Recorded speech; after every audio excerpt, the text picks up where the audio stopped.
With Lies of P Overture on the horizon, there's never been a better time to talk about Lies of P. Lies of P is a celebrated Souls-like released in 2023 as a collaborative effort between Neowiz and Round studio. Shortly after the game released, it was showered with praise from mainstream media outlets as well as fans. However, praising Souls-likes are always a bit strange. A recurring criticism the genre faces is how homogenous these games are. From the outside looking in, it appears developers are more focused on emulating FromSoft's formula rather than iterating upon what's established here. Implementing unique mechanics seems to be a theme among these games, and refusing to do so prevents them from discovering an identity of their own. Then again, if this was easy to do, Lies of P probably would be just another game. Today, I'd like to explore FromSoft's Souls formula, why it's so compelling, and how Lies of P stepped out of FromSoft's shadow. Our story starts with Hidetaka Miyazaki's directorial debut, Demon Souls. So, in the interest of everyone's time, and because Demon Souls, Dark Souls, FromSoft, and Miyazaki have been extensively covered on this platform, we're gonna keep this short. In 2004, Hidetaka Miyazaki joined FromSoftware. A few years later, he noticed the project was encountering development troubles and saw an opportunity. Senior leadership had given up on the game, and it was just sitting there, so Miyazaki offered to direct this sinking ship. He eventually turned this project into Demon Souls, which immediately became a cult classic. This game was praised for its punishing difficulty, obtuse narrative, iconography, dark fantasy setting, musical score, role-playing mechanics, and refreshing level design. Hardcore fans were enamored with the world and how revolutionary this game was for its time.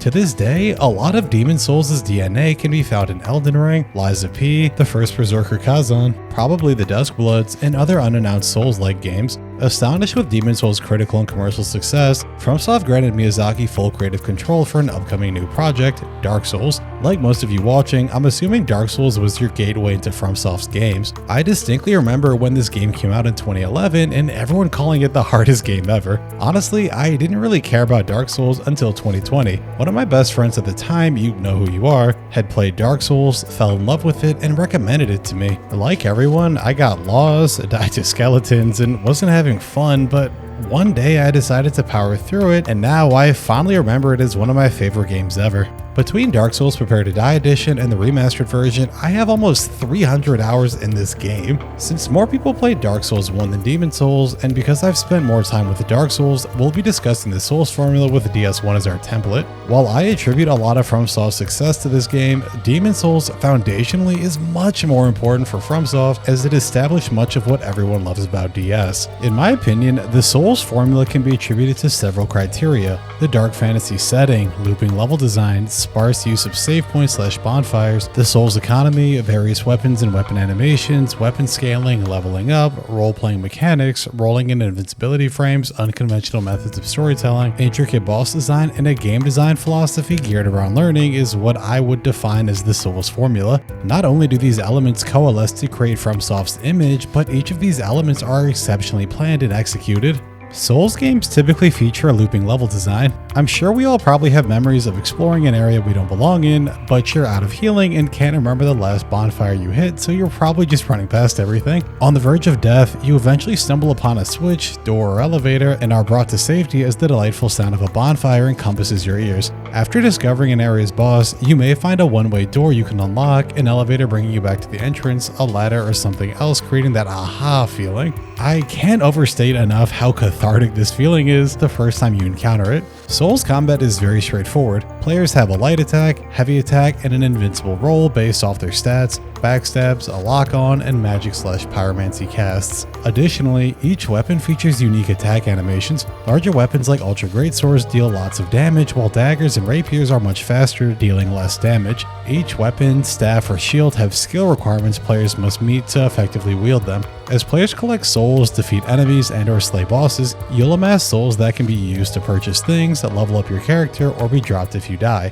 Creating an economy around one currency used for everything is brilliant. Like survival horror games, first-time players will constantly assess whether it's smart to explore new areas, when to cash in souls they've been carrying, or how badly you actually need to use them. And unlike most RPGs where party members have predetermined roles, players can, for better or for worse, create whatever they want. Want to use katanas and curved swords? Invest into dexterity. Want to be more durable? Invest into endurance and throw in some heavier armor. Want to fight from a distance? Use a bow and arrow or invest turns into magic. This level of freedom is what you typically find out of Western RPGs. Many Western RPGs are created with the explicit focus on freedom in an evolving world. Most of Obsidian's RPGs find you doing quests, leveling up, investing in skills, and provide a myriad of choices tackling your goals a bit like an immersive sim. And yes, I'll shout out Prey 2017 whenever I can. While Dark Souls doesn't quite achieve this level of freedom, granting players complete agency over decisions, quest lines, and leveling up brings DS closer to Western RPGs than contemporary JRPGs. As someone who grew up predominantly playing JRPGs, experiencing this level of freedom was quite overwhelming at first. I guess that's why Shin Megami Tensei 3 Nocturne caused me to start this channel, but we're getting off topic. Suffice to say, between DS's incredible bosses, quest lines, non-linear world exploration, and the numerous builds you can create, these games have infinite replay value. The 680 hours I have between DS 1, 2, 3, and Elden Ring weren't spent at the start screen. These hours are a testament of how engaging the worlds and systems are, piecing together lore through item descriptions, the sinister tone of the world, your personal journey of suffering, and incredible mechanics have captivated gamers and developers for nearly 2 decades and counting. And while fans would go on to make countless videos discussing why they love these games, developers and publishers had different plans. Whenever a groundbreaking piece of art appears, entire mediums can drastically change. In 1996, Capcom shocked the world with Resident Evil. This game's release was met with critical and commercial praise. Players immediately fell in love with the world, the characters, level design, and Mikami's survival horror game design philosophy. Resident Evil's success prompted a ton of developers to create similar games that felt more like a knockoff than a homage. Instead of enhancing or using Mikami's foundation to create something unique, publishers seem more interested in chasing trends. Understanding the appeal of something is easy, but innovating or iterating upon what's established is much harder. Like everyone, I've been influenced by bigger video essay channels and other artists. If you look hard enough, you can probably see their influence throughout my old projects. With that said, each of my videos are mine and mine alone. The thumbnail you saw before clicking, the words you're listening to that I've written, the editing you're watching, and the gameplay captured is mine. We've all been and will continue to be inspired by others, but it's paramount to insert parts of ourselves into what we do. Refusing to do so results in creating cheap imitations. To be clear, I'm in no way insinuating that creating a video game and making a video essay are anywhere near the same levels of difficulty, but taking risks, especially in a creative field like video games, is how you carve out your identity. The reason why most Souls-likes are looked down upon is they never make it past the inspiration phase. Failing to do this or even taking a risk will doom your game to irrelevance. Nevertheless, creativity and innovation are genuinely difficult in the current gaming landscape, so I understand why so many games are derivative. The inability to modify FromSoft's framework beyond a new setting, weapons, and art direction are quite troubling, and while this is true for most Souls-like, this couldn't be further from the truth for Lies of P. Neowiz and Round Studio have taken several measures to step out of FromSoft's shadow, with the setting of Krot being one of the most distinguishable. Lies of P takes place in a dark fantasy gothic setting, eerily mirroring the Belle Epoque. Following the Franco-Prussian War, France's industrial output nearly tripled, ushering in an era where cultural, political, artistic, and technological breakthroughs occurred. Shifts in the arts, fashion, and increased quality of life led many to believe this was one of the golden ages of France, but that's only telling part of the story. This beauty was juxtaposed with political tensions, social discontent, and other issues eroding this utopian image, and Lies of P leans heavily into this juxtaposition. Parallel to the Belle Epoque's uncertainty, the developers injected a steampunk aesthetic to create this gothic dark fantasy setting. This sinister setting, combined with the overt visual storytelling, creates tension and mystery as you explore Krot, and when leaving the city, you have an opportunity to observe the gorgeous city line and other iconography. Settings, music, and aesthetics are typically quite subjective, but I think everyone can appreciate how realized Krot in the world of Lies of P are. While Lies of P has a lot of crazy attention to detail, something I haven't heard discussed much are the deliberate use of colors. Lies of P employs numerous grays, blues, and reds throughout the world and with the marketing. These colors, in tandem with the mostly muted color palette and reduced saturation, elicit these feelings of the unknown. They synergize well with the grim atmosphere and contribute to the uncomfortable tone the game's attempting to convey. There's also a beautiful juxtaposition of red and blue on display with the main character. Similar with the contrast found between the Belle Epoque and modern technology throughout Krot, the red and blue colors inform the audience that something's very wrong here. Additionally, this metaphorical binary between right and wrong is front and center in the narrative, as players are frequently confronted with lying or telling the truth. Instead of simply relying on our natural color biases, the developers went one step further by foreshadowing themes and mechanics through the use of colors, which is nothing short of genius. Colors like red and blue neurologically don't mesh well in our minds. Instead, these colors are unsettling because they're near complete opposites. If you don't believe me, this is why you rarely see colors like green and orange, pink and brown, or purple and black in unison. With the help of channel friend Steppenbrew, I've been learning about color theory lately, and Liza P demonstrates a clear mastery of this. Nevertheless, video games' visuals are the byproduct of incredible art direction and graphics, and fortunately, Liza P excels here as well. The particle effects, aliasing, lighting, reflections, animations, and monster designs all look superb. It's a shame that I have to bring this up, but these graphics didn't come at the cost of the game's stability.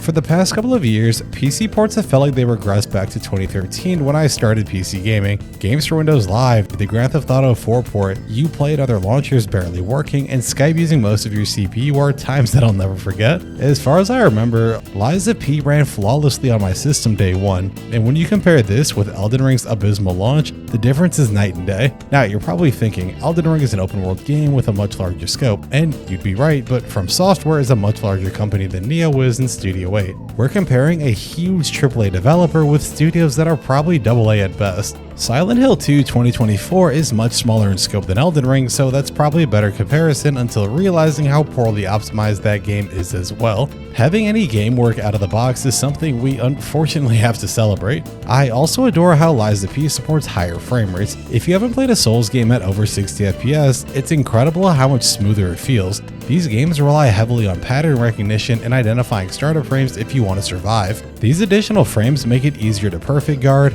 dodge, and create more reactive strategies instead of predicting the enemy's behavior. Returning to games like Dark Souls, Bloodborne, and Elden Ring locked at 30 to 60 FPS respectively feels antiquated. I know people are scared to criticize them, but after Dark Souls Prepare to Die Edition, DS2, DS3, and Elden Ring under their belt, Liza P really highlights how antiquated FromSoft's in-house engine may be. To be fair, I haven't heard of any major issues with Sekiro and Armored Core, so they may be headed in the right direction. Then again, there's a reason I make video essays and not video games. Speaking of video games, Soulslikes are defined by their gameplay loop and solid mechanics, and Liza P feels distinctly unique due to its numerous gameplay additions and refinements. One of the biggest shakeups to the formula Liza P makes is with the perfect blocking and the stagger gauge. While regular blocking reduces damage and gives you chip damage, perfect blocking is done by pressing the block button right before the enemy attacks. When done successfully, players will hear an audio cue, the attacker's weapon will glow red, and you may even break the enemy's weapon. Adding perfect blocks, royal guards, parries, and other high-risk, high-reward mechanics can fundamentally change the core of your combat. Before an attack startup frames, you'll have to assess how much healing you have, if you can survive a regular block, how much damage you'll take if you fail to perfect block, and whether you have the confidence to actually go for it. These mental gymnastics shift the traditional flow of dodge and attack when it's your turn to a combat system more akin to a push and pull. It's already challenging to find the balance between offense and defense against aggressive enemies, so I shouldn't have to describe why adding a parry makes this so much harder. If you're anything like me, you probably died a ton because you wanted to perfect block everything. My favorite part about this mechanic is how it subtly pushes us towards using it. You can ignore perfect blocking and play Liza P like a traditional Souls game, but refusing to engage with the mechanic is pretty dumb in my opinion. Games with parries generally reward you with taking no damage and leaves enemies wide open. In Liza P, conversely, each time you successfully perfect guard an attack or land a charge heavy attack, you'll add to their stagger gauge. After consecutively doing these actions, the enemy's life bar will flash white, indicating they're ready to be staggered. From here, players must land a heavy attack, which leaves the enemy open for a fatal attack. I genuinely believe adding a parry to any action game will just make it better by default. While most developers add parries and move on, Liza P's developers went out of their way to provide players a reason to actually use it. Synergizing the punishing nature of Souls-like with a demanding mechanic like parrying and rewarding players with bonus damage is nothing short of brilliant. It's hard to describe in words, but figuring out a boss in Liza P is much more fulfilling than figuring one out in Elden Ring. Like I said earlier, you can ignore these mechanics and just dodge and attack when it's your turn, but where's the fun in that? After dying countless times against bosses and learning the intricacies of their attacks, you'll eventually perfect block everything and become the boss yourself. Now that I'm thinking about it, this game design philosophy has a lot in common with Shinji Mikami's ideal vision of survival horror. Father of Resident Evil Shinji Mikami believed players should feel more powerful as they become more comfortable with the system. I know it's a strange parallel, but survival horror, character action, and Souls-like games, oddly, share a ton of game design philosophy. Challenging players to improve on their second, third, or fourth runs provide these games with infinite replay value if Lies of P's volume of weapons, handles, Fable Arts, Legion Arms, and P-Organ system don't. Lies of P has plenty of weapons to fit your desired playstyle. Daggers, swords, a katana, greatswords, maces, hammers, batons, and the rest are all here. Most of the weapons function as you'd expect. Daggers are faster, dealing less damage, heavy swords are slower, dealing more damage, and so on. Weapon durability also returns in Lies of P. When striking an enemy, blocking, or during certain status effects, this bar in the bottom right hand corner will slowly deteriorate. Rather than taking your weapon to a blacksmith or opening a menu to fix this, you repair your weapon yourself. This animation just looks cool, and if it looks cool, honestly, who cares? Anyways, players usually upgrade their weapons and call it a day, but things get interesting when you realize most weapons have interchangeable handles. Weapon handles are the base of your weapon that can be changed and upgraded. Say for example you wanted to create a quality build, which means you're evenly balancing experience between motivity and technique. And say you come across a blunt weapon you'd love to use, but you can't because it's scaling, the bonus damage you receive based on your stats doesn't align with your build. What's unique about Lies of P is that the handle, arguably, is the most important part of the weapon. Instead of throwing the blunt weapon away, you can throw it onto your handle. Weapon scaling is tied to the handle, and as you progress the game, you'll discover cranks which can be used to change handle scaling. Changing a weapon's handle and adjusting the scaling introduces a level of agency that isn't present in most Souls-likes. Nevertheless, the developers weren't satisfied with this. In parallel with handles constituting weapon scaling, they provided them with Fable Arts of their own as well. Underneath your health bar, you'll find several blue bars tied to your Fable Arts. Some skills like Absolute Defense, allowing you to temporarily perfect block every attack, cost 1 bar, while skills like Storm Slash, which unleashes a flurry of attacks, can cost 2 to 3 bars. This is kind of off topic and also tangentially relevant, but I really adore how the devs added a small Fable Art bar at the bottom right hand corner. Instead of having your eyes dart like this in a fight, you can find your weapon durability and Fable Arts in the same corner. I know this is a really tiny thing to point out, but hey, it's the little things that matter. Getting back on topic, if you have the appropriate crank to scale your weapon, you can really mix and match based on your desired weapon, handle, and Fable Arts. An area that leaves a lot to be desired, however, are the Legion Arms. I'm not sure how the community feels about these, but I thought they were pretty disappointing. P's left arm is a prosthetic you can change and upgrade, and similar to handles, arms scale better with certain builds. In this run, I decided to use a greatsword and heavily invest into motivity. The problem with this build is that I'm practically forced to use the Deus Ex Machina arm. This arm plants proximity bombs that explode when enemies enter its range. That's it. Upgrading this arm allows you to plant more bombs, increases the detection range, and increases damage. In an action game, creating space to plant a bomb and luring enemies into its range is pretty boring. And unfortunately, I feel the same way about the other Legion arms. The puppet string brings enemies closer to you or vice versa depending on their size. Full Menace gives you an electronic punch. Falcon Eye shoots a projectile, and Aegis provides a shield and parry. It's probably just a me problem, but these feel bland when compared to the sheer variety of Fable Arts. Hopefully Overture addresses this, but I'd love to hear everyone's thoughts on Legion Arms in the comments below. They're easily the weakest part of the game in my opinion, especially when seeing how well executed the P-Organ system is. As you beat bosses, explore the world, and complete side quests, players unlock rare items called quartz, which are used to upgrade the P-Organ. Essentially, the P-Organ is a small skill tree allowing players to increase enemy stagger window, unlock additional Fable slots, more pulse charges for healing, and reduce chip damage while blocking, amongst other things. In order to unlock these skills, players have to fill these skill slots with abilities. Abilities are broken out into attack, survival, ability, and item type. Attack type abilities focus on offense, survival focuses on defense, ability focuses on weapon durability, legion and stamina consumption, and item type focuses on item limits. And lastly, the P-Organ gradually unlocks as you obtain more skills. I don't think I have to add much commentary here. Between weapons, handles, Legion arms, and builds are usually enough to keep people playing, but adding a skill tree that fundamentally changes the way you approach the game adds another layer of role-playing to this system. The likelihood of you and I having identical builds are astronomically low given all the room for player expression present. Personally, I love pairing attacks and staggering enemies, so most of my quartz went towards improving guarding, increasing fatal attack damage, and extending the duration of an enemy's stagger window, and someone else may enjoy using Legion arms or want to dodge more and build around that. This system rewards experimentation, allowing players to create something unique. The last area of gameplay I'd like to cover is how brilliantly the game pushes players towards aggression. Whenever a development team says they want their game to be more aggressive, that typically means a faster tempo and harder hitting attacks. Neowiz and Round Studio, however, reject this notion entirely. Rather than increasing movement speed, attack speed, and damage to create the illusion of aggression, they achieve this through leveraging mechanics. After successfully landing a parry in most games, players are presented with a stagger window to attack. While Lies of P has enemies where this applies, bosses are a different breed. Perfect guarding, legion arms, fable arts, and charged heavy attacks are how you earn the privilege to stagger a boss.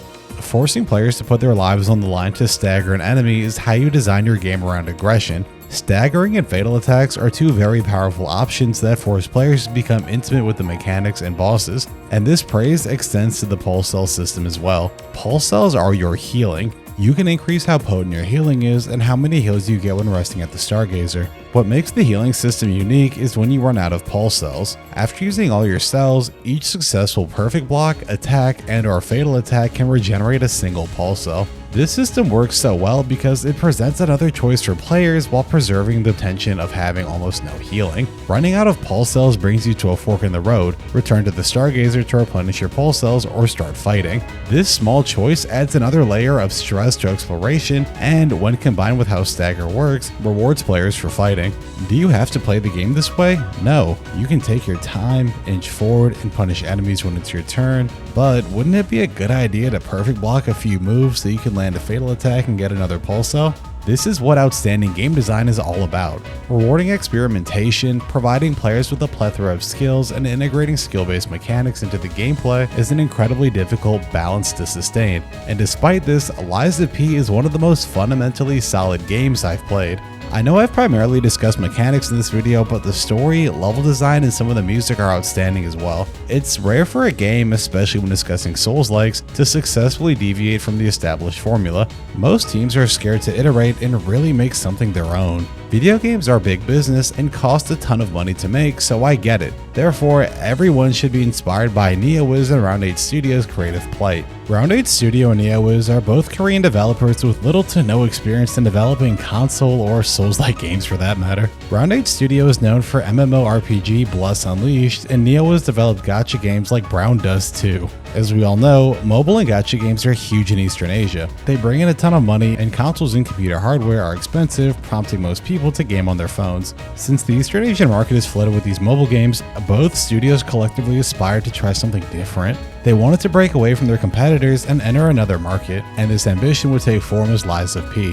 Lies of P's director, Choi Ji-won, I probably butchered that, I'm sorry, said in interviews he'd like to influence other Korean developers to consider making big-budget console games. He endeavored to put South Korea on the game development map, citing his initial struggles to procure funding. He also praised the development team, saying how proud he was of them and said developers should strive to deliver memorable experiences rather than making hundreds of millions of dollars. I couldn't find much about the development history, the game's budget, or much else, but the game clearly exceeded their expectations with Overture on the horizon and a sequel already greenlit. I don't know about everyone else, but stuff like this is very impressive and genuinely inspiring. Pivoting from Bless Unleashed and Brown Dust 2 to Lies of P just doesn't make any sense. Going from smaller budget titles to creating what I'd argue is a Souls classic is unbelievable. Lastly, the director of this project said Lies of P exists to inspire other Korean developers, and that games should be focused on delivering memorable experiences first is unbelievably rare in today's market. Artists obviously want people to consume their art so they can make more of it, but his fundamental beliefs beautifully align with the product his team delivered.